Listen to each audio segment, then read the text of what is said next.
Hi friends, ഇവനാണ് എൻ്റെ ആട്ടുകല്ല്. പണ്ട് കാലത്തെ പുരാതന വസ്തുക്കൾ ചിലതൊക്കെ എൻ്റെ വീട്ടിലുണ്ട്. ഇത് ഒരള്. പണ്ട് നമ്മൾ ആട്ടുകല്ലിൽ ആട്ടാനൊക്കെ യൂസ് ചെയ്യത്തില്ലേ, അതാണ് കേട്ടോ. പിന്നെ ഇവനാണ് എൻ്റെ തേക്ക്. ഇവനിക്കാണെങ്കിൽ എനിക്ക് 10 വയസ്സുള്ളപ്പോൾ കിട്ടിയതാണ്. ഇവനിക്കാണെങ്കിൽ ഒരു 21 വയസ്സുണ്ട് ഇപ്പോൾ. ഇവനാണ് എൻ്റെ മുള്ളാത്തി ചെടി. മുള്ളാത്തി ചക്ക ഒരെണ്ണം നിപ്പുണ്ട്. സൂക്ഷിച്ച് നോക്കിയാൽ കാണാം, അത് അവിടെ ഇട്ട് ഒരെണ്ണം നിപ്പുണ്ട്. ഇവനാരടാ? ഇവനാണ് എൻ്റെ മാവ്. ഇവനും എൻ്റെ മുള്ളാത്തി ചക്ക തന്നെ കേട്ടോ, പക്ഷെ ഇവന് പട്ടുപോയി കേട്ടോ. ഇവനാണ് പൊരിയണിയല്ല. നമ്മളെ നാട്ടിൽ ഇതിനെ പൊരിയണിയല്ല എന്നൊക്കെ പറയും. ഇലയപ്പം ഉണ്ടാക്കാൻ ഉപയോഗിക്കുന്ന ഇലയാണ് കേട്ടോ. ഇവനും എൻ്റെ മാവ്. ഇവനിക്കാണെങ്കിൽ വയസ്സ് കുറേ ഉണ്ട്. ഇവനാണ് എൻ്റെ പേരമരം.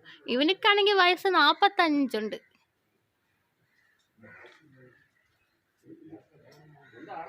ഇത് എൻ്റെ വീടിൻ്റെ ബാക്ക് ഭാഗം കേട്ടോ ഫ്രണ്ട്സ്.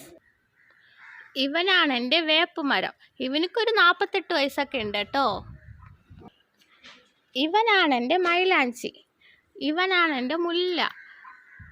മുല്ല വെട്ടി കേട്ടോ, നിറയെ ഉണ്ടായിരുന്നു, ഇപ്പം വെട്ടി കുറച്ചേ ഇപ്പോൾ ഉള്ളൂ. ഇവനാണ് എൻ്റെ സീതപ്പഴം.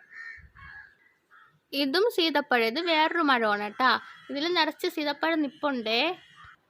പിന്നെ ഇവിടെ അവിടെയായിട്ട് പെരിച്ചാളി പൊന്തുണ്ടാക്കിയിട്ടിട്ടുണ്ട്. ഇവനാണ് എൻ്റെ പപ്പായ.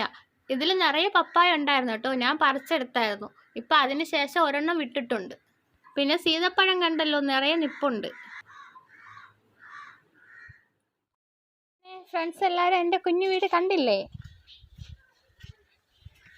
അങ്ങനെ എൻ്റെ വീട് എല്ലാവരും കണ്ടില്ലയോ? കണ്ടോ? ഇതാണ് എൻ്റെ കുഞ്ഞു വീട്. അകഭാഗം ഞാൻ അടുത്ത വീഡിയോസിൽ കാണിക്കുന്നതായിരിക്കും.